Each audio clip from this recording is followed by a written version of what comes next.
I want to put a twist on a story that we all once knew. It's about this flower that from the concrete grew. But I want to introduce my special flower. It's so special to me even if from the concrete it did not grow. And I am glad I realized how amazing this flower was because I wasn't one of all the people that let it go. See, my flower is perfect. It's not too long or too short or too round or too thin, and that's why it's so special to me, more than all of its kin.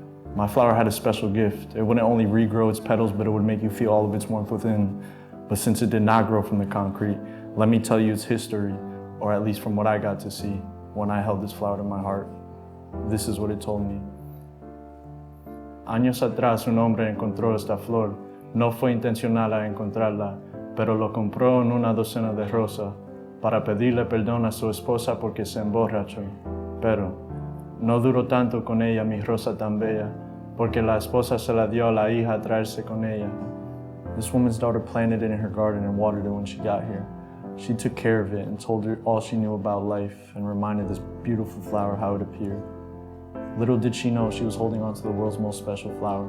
No matter how much I emphasize it, you won't get it until you understand its superpower. See, as life goes on, we often distance ourselves from our core. We get busy, get invested in ourselves, work gets in the way, and we just want to explore. Then we start blaming life until what we once valued is now gone, like this beautiful flower she once adored. So this rose wasn't forgotten, just merely left to fend for itself, until it was picked from a garden by a man who wasn't sure about someone else. See, this flower was a beautiful red rose who caught a man's eyes with one idea in mind. He would pluck its petals to see if the woman he loved truly loved him, or if it was just undefined. She loves me not, he began as he took apart petal by petal, but suddenly he stopped when he saw the results at hand. She loves me not. He grew scared because it was not the result that he had planned. So my rose now laid on the ground, left alone by this heartbroken man. But hours later, it was picked up by someone else, who plucked the remaining red petal and jumped with glee. She loves me! And this idea set him free. This rose just proved that happiness is all about perspective. One man saw sadness while the other saw happiness, so maybe the way we see things sometimes aren't effective. That was one thing I learned from my special flower, that happiness and life were just subjective. Back to my story though, this man grabbed this rose, although all that was left was its pistil. Even though it had no petals at this point, it still shined brighter than Swarovski crystals. It needed no sun and no water, but its petals regrew. The man was stunned, so up on a pedestal is where he had it hung. And when this man had children, he showed the beauty of his rose. And when he had to go, his kids kept it as they were told. This is now the beginning of telling how special is my rose. See, these two children were my two sisters and me, and little did we know about this flower's specialty. It even took me a while to understand it until I was able to take a step back and view what we were given. But time has given me a new perspective, and I wanted to share this gift with the world from my position. I want to start off by saying, I know that outside looking in, people will judge my flower by its thorns, but it's self-projection because it is truly so perfect like the moment a baby is born. It taught me that when you think ugly, we see it too, then put it on others so they can feel it too. So despite what anyone may say, I've held this flower in my hand so I will never see that point of view. Because as I grabbed it, I gave its thorns a chance to prick me, but it didn't, and gave me a chance to see all of its beauty too. See, when I trapped myself in a room due to depression, I didn't want to hear or know from anyone. I just proceeded to drown myself because I was trapped in my mind. But this flower's petals regrew, and I'm so thankful to call it mine. Because as I was trapped in this room, its petals regrew just to wrap itself around me. And I'm no florist, but it sure looked like a Venus flytrap, so it would grab and surround me. It gave me warmth and closure when I needed it most. It gave me patience and hope when I needed it most. It understood that I was trapped in my mind. It didn't tell me to just get over it like most. So as a Venus flytrap, my flower helped me and didn't let me go. So I often call it home. But its petals I plucked and plucked because I'm so stubborn. And I never listened to anyone no matter how right they were.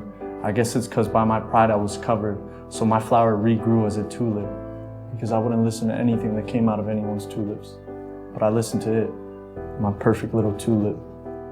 My beautiful flower which held so much wisdom and knowledge. I know it sounds crazy, but it educated me more than any class in college. But what did I do when I didn't need advice because I became a scholar?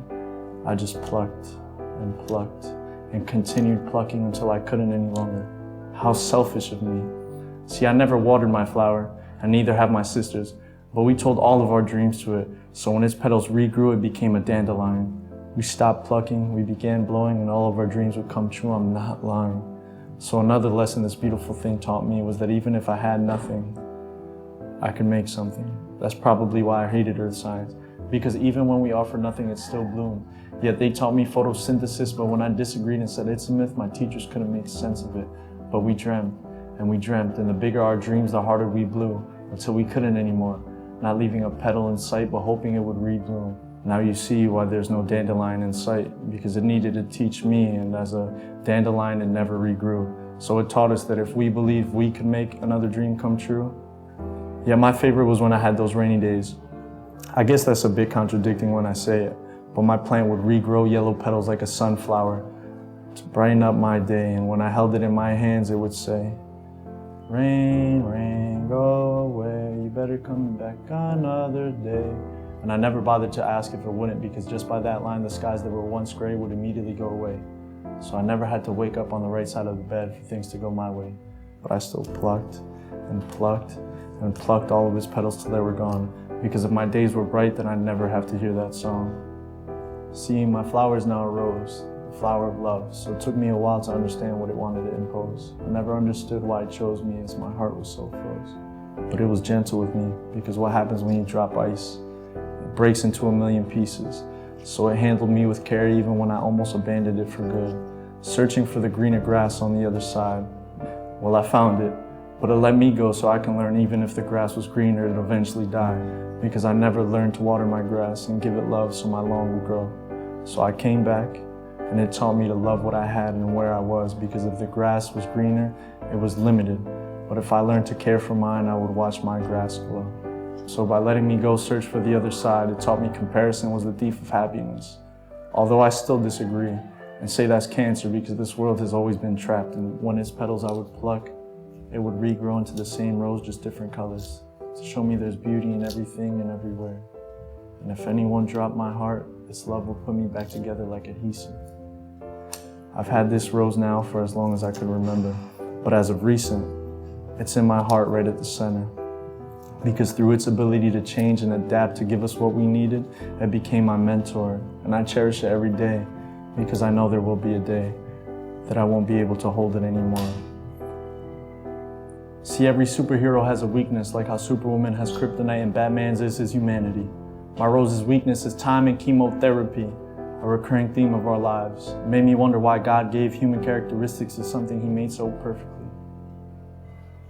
See, through this medicine, my rose is no longer bright red, it's more faded. Its petals now have a pinkish hue.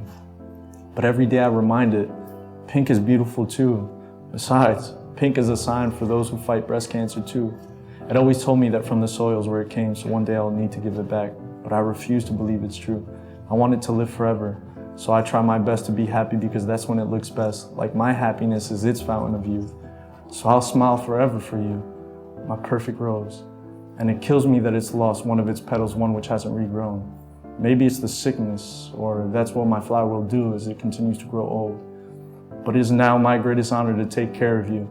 So just like you take that pill every day, I will swallow my pride and collect my tears for you, to water you now, just like you once did for me. And when you have those bad days or we're scared, I'm no tulip, but I'll crack my jokes to break those awkward silences, to make you smile and forget that there's pain there. Because bad jokes at the worst times are the only things that ever come out of my two lips. And I'm no dandelion, but I hope you get to see your dreams come true. Even if I can't make them happen, I'll be the support to your roots, a backbone to your spine, and root you on until it comes true. And I'm no rose either, but when you feel unloved, I'll give back all the love you once gave me, even if that means breaking my heart open to give you everything that's in it, like those chocolates made by Chachi. And as you grow old, I'll hold you by your thorn and never let go. No matter how much it hurts to hold on, I promise you won't ever have to see me go. I even practice singing, well, in the shower. So if it rains, it won't drown you, and if the sky won't listen to our jingle, I'll fly to the sky to move the clouds away, or I'll stay there to be your sunshine. And there's some irony in that, because then you'd finally see your sun shine. Because you never planted seeds, but what you did was pass on to my two sisters and me. You passed on everything that made you, you. Knowledge, love, and being carefree.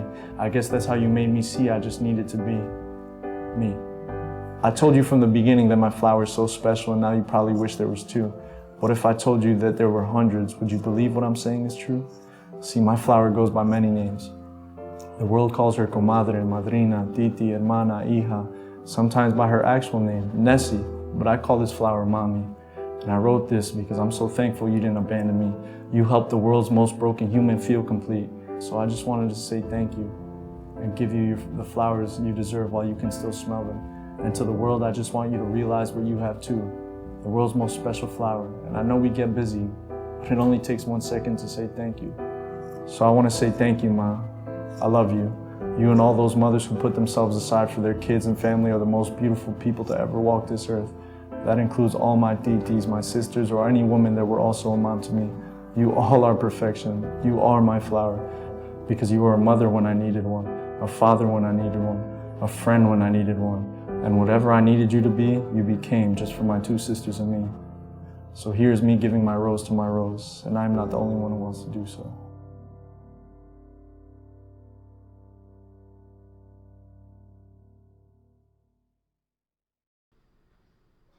Ma, I love you, and this rose is for you. Mommy, I love you, and this rose is for you. Ma, I love you, and this rose is for you. Ma, I love you, and this rose is for you. Ma, I love you, and this rose is for you. Ma, I love you, and this rose is for you. Mom, Marianne, these roses are for you. I love you both. Marianne, I also want to dedicate these roses to you, and I want to sing a jingle to you for when your days are gray, like my mom sang to me. Rain, rain, go away, we're gonna be ALS away.